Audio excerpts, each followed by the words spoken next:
All right, ladies and gentlemen, we are back to continue day number 14 of Donald Trump's hush money trial, continuing the cross-examination of Stormy Daniels by Susan Necheles.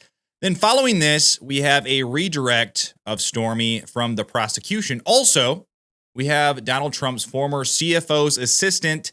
His CFO was Alan Weisselberg. His assistant, Rebecca Manachio, taking the stand, as well as Madeline Westerhout, who is the former director of Oval Office operations for Donald Trump. And of course, we get to hear it all thanks to our guy on the inside, Inner City Press, Matthew Russell Lee, who is reporting from the inside of the courtroom and giving us a look at everything that is going on, what the judge is saying, what the prosecution is saying, and yes, what Trump's defense is saying.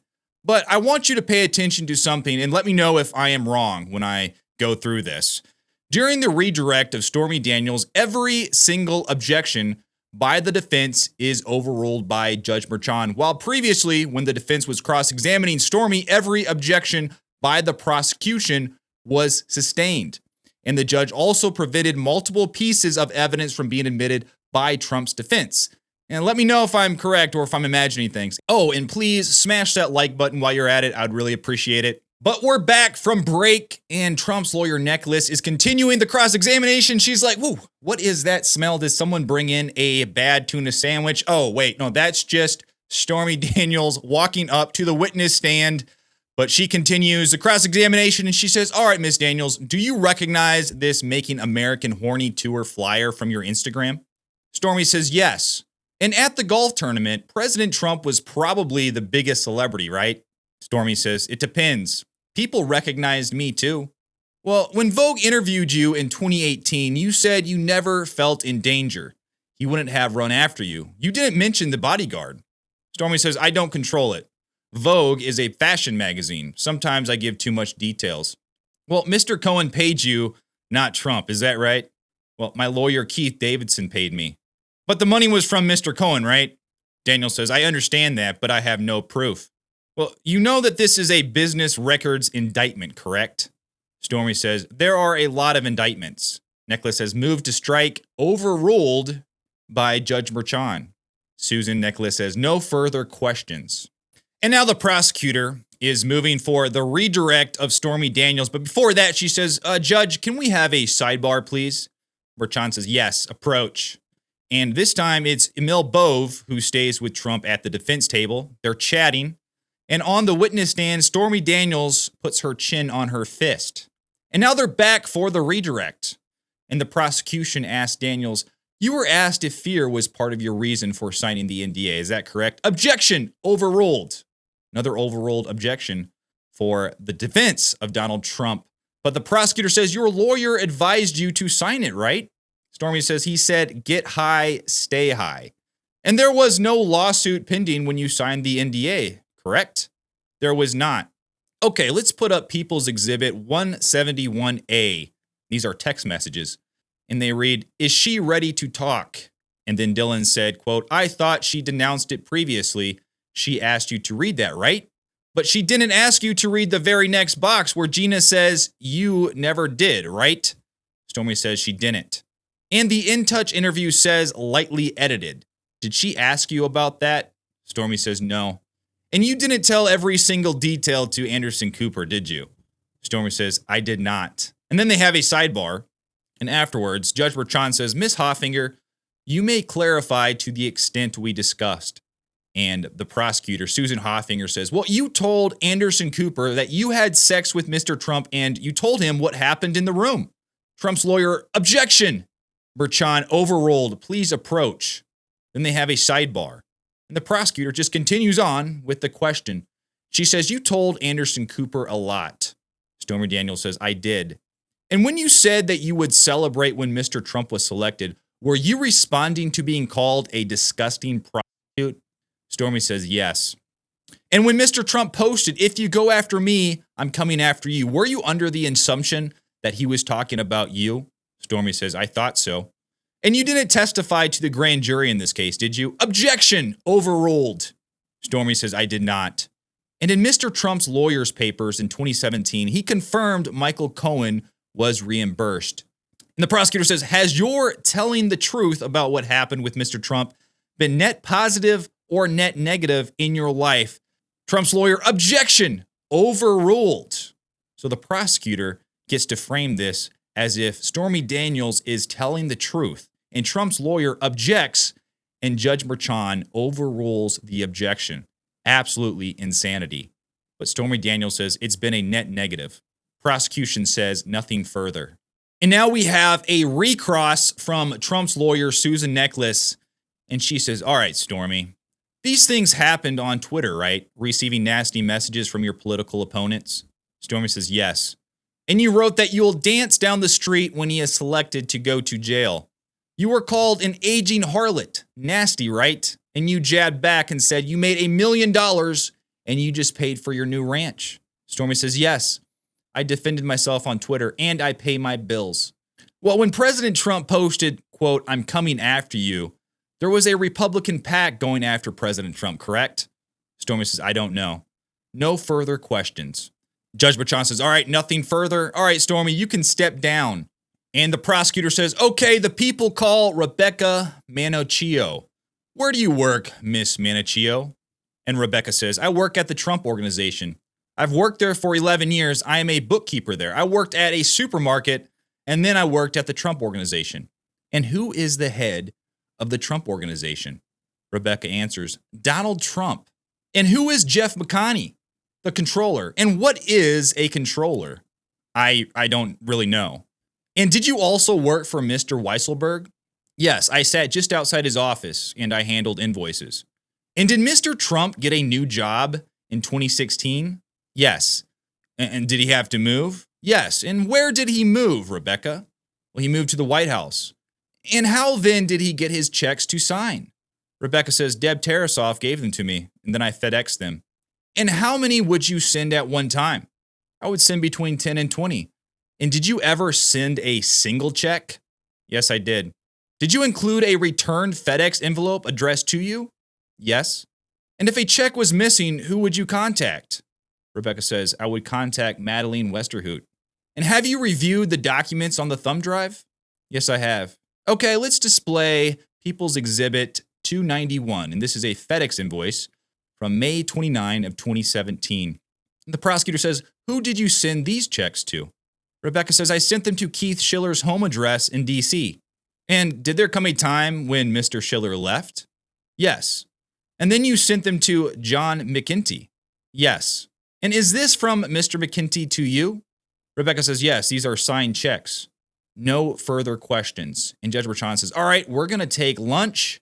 And Matthew Russell Lee leaves a little note here, a little insight. And he says, after the jury left, Trump's lawyer, Todd Blanche, said that they want to move again for another mistrial. And if that fails, they want to preclude the testimony of Karen McDougal. And Judge Merchan says, okay, we'll have that at 4 p.m. And we're back. And Trump is talking to Emil Bove while Blanche and Susan Necheles are at the stand. Now the prosecutors arrive. All rise. Judge Merchan says, all right, let's get the witness, please, and jury. And we have Trump's lawyer, Susan Necheles, doing the cross-examination of Rebecca Manachio.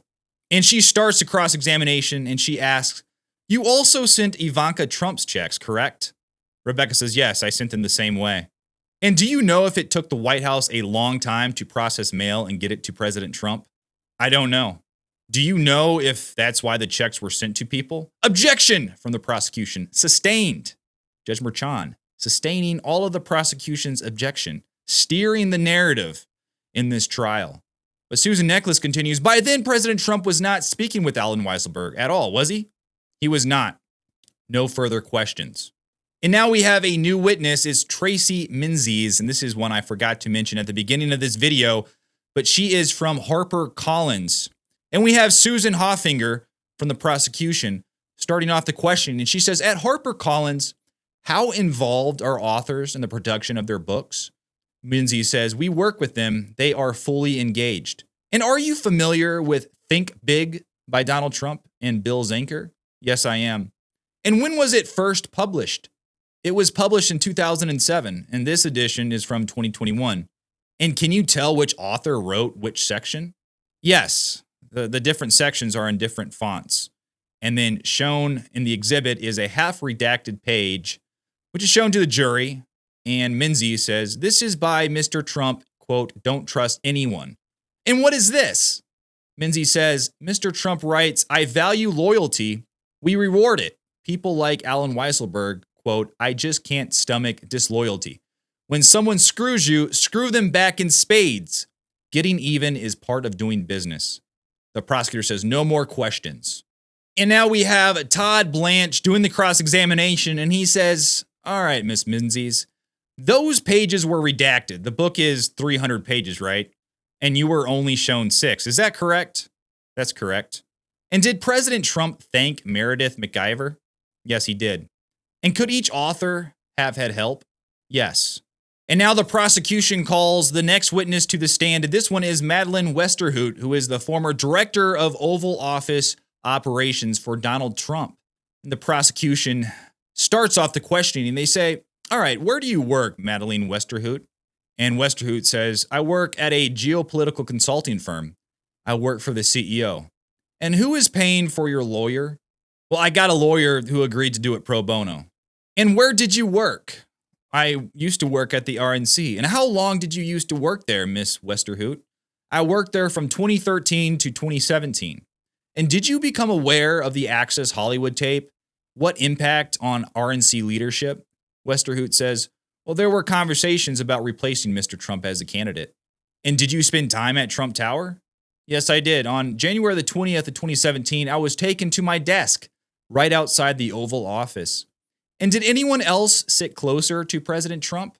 "Yes, Hope Hicks, also John McEntee, and Keith Schiller." "And how does someone call the president?"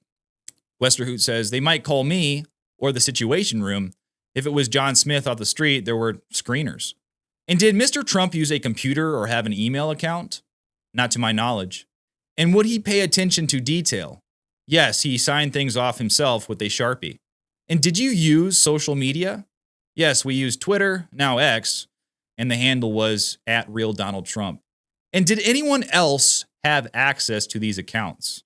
"Yes, Dan Scavino. Sometimes the president would dictate a tweet to me. I'd type it up and print it out for him to review. There were certain words he liked to capitalize, like country in all caps. And he used exclamation points and the Oxford comma." "And did you coordinate with the Trump organization?" "Well, sometimes I would coordinate with Ronna Graff." "And on his contacts and calendar and mail?" "Yes."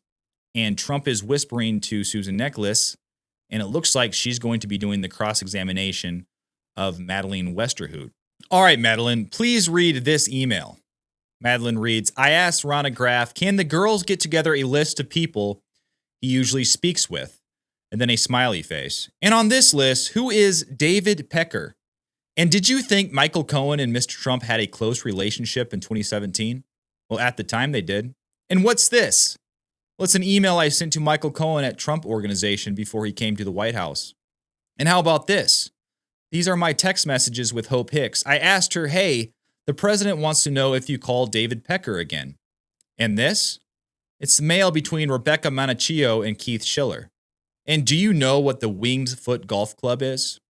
"I believe it's a golf course. This is about his annual dues. President Trump wrote, pay ASAP." "And how about this?" "Ronna Graff wrote to me about getting a frame from Tiffany's next door. Ronna Graff said the frame costs $650 minus a 15% discount. She asked me if she should get it." "And did Mr. Trump usually get involved in things like this?" "Not usually, but this was a frame for a photo of his mother." "Now describe Melania's and Trump's relationship." "I thought it was special. He'd have me call her and say he was running late, just like any other marriage." "And how did you leave the White House, Miss Westerhout?" "I went to what I thought was an off-the-record dinner and said some things I shouldn't have, and I lost my job. I regret my youthful indiscretion." And she quietly sobs. The prosecutor asks, "Do you need a moment?" "No, I'm fine." "Why did you write your book?" "I wanted my family to know, and I wanted people to know the man I got to know. I don't think he is treated fairly." "And did you speak with him?" "Yes, I did. I spoke at a fundraiser in New Jersey." No more questions. And now we have Trump's lawyer, Susan Necheles, coming up to do the cross-examinations. But first she asks, Hey, Judge, should we break here? And he says, no, we're going to go till 4 p.m. So Necheles says, all right, Miss Westerhout, you thought President Trump was a good president. Is that right? Yes, I did. And President Trump kept moving forward. He didn't freak out, did he? Yeah, he kept moving forward. He did not freak out. And after he won, he had to interview people, and you worked on the briefing papers, correct? I did. And when they called you the greeter girl, it was belittling by the press, right? As the prosecutor asked you? Yes, it was. He never made me feel like I didn't deserve to be in the White House. And he had a close relationship with his wife, right? Yes, he did. I looked into the Oval Office and see he was talking to Melania. He'd see some people at the window, and they'd wave. And Necheles says, all right, how about now? Is this a good time for a break? Bertrand says, yes. Let's take a 10-minute break. Jurors leave. And they come back, and they have news. And we have Trump's lawyer, Blanche, who says, we have been informed that the people no longer intend to call Karen McDougal as a witness.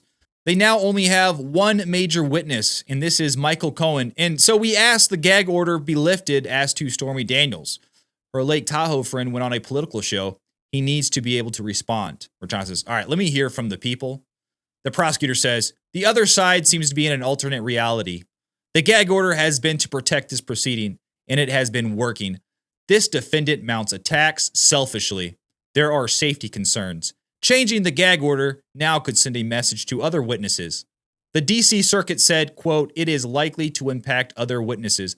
I was speaking with a custodial witness who was afraid. His book said, attack to send a message. And now Todd Blanche says, Judge, Miss Daniels was allowed to recount a completely different set of events. Bertrand says, what do you mean? Such as? Well, she said, I felt the room spin. What she had previously said was, here we go, we started kissing. I hope he doesn't try to pay me. Now she said, I blacked out. Judge Bertrand says, I don't see a new set of facts. Please have a seat. What Mr. Conroy said, it's interesting. I wrote down the same portion of the book. Let others see.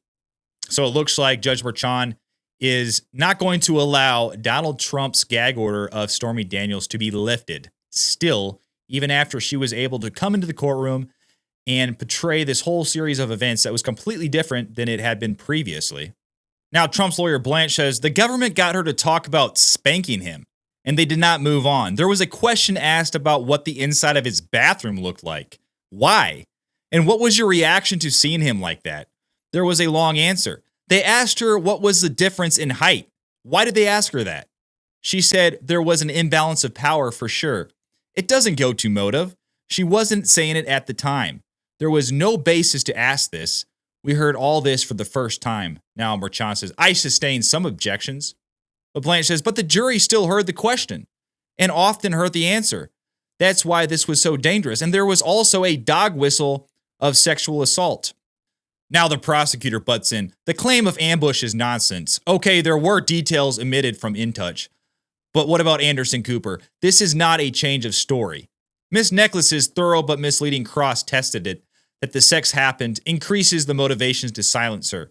We went out of our way to avoid some of the salacious details to not embarrass the defendant with the details of the sexual act. At one point, she was asked, did you feel anything different?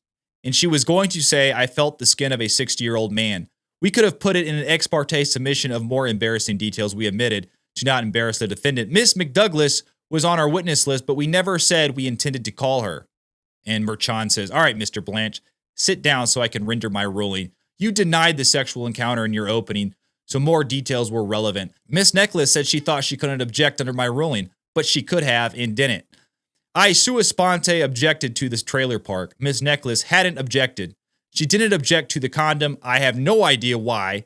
I wish that hadn't come in. Then you went into it all about force on cross, and you drilled it into the jurors' ears. Miss Daniels said a movie about Roger Ailes made her remember things. I didn't allow that. I don't think there is a new story here. You attacked her credibility in the opening. You didn't attack the business records issues. Your motion is denied. And Judge Bertrand says, I'll see you tomorrow. And that's what we have for today, guys. What do you think about what happened in these crazy testimonies today? And what do you think about the judge almost completely denying every single one of the objections by the defense and sustaining every single objection by the prosecution? Did you notice this trend? Because I've been noticing it this entire trial. But let me know what you think down below in the comments. Like and subscribe to my channel. I would really appreciate it. But until then, I will see you on the next one.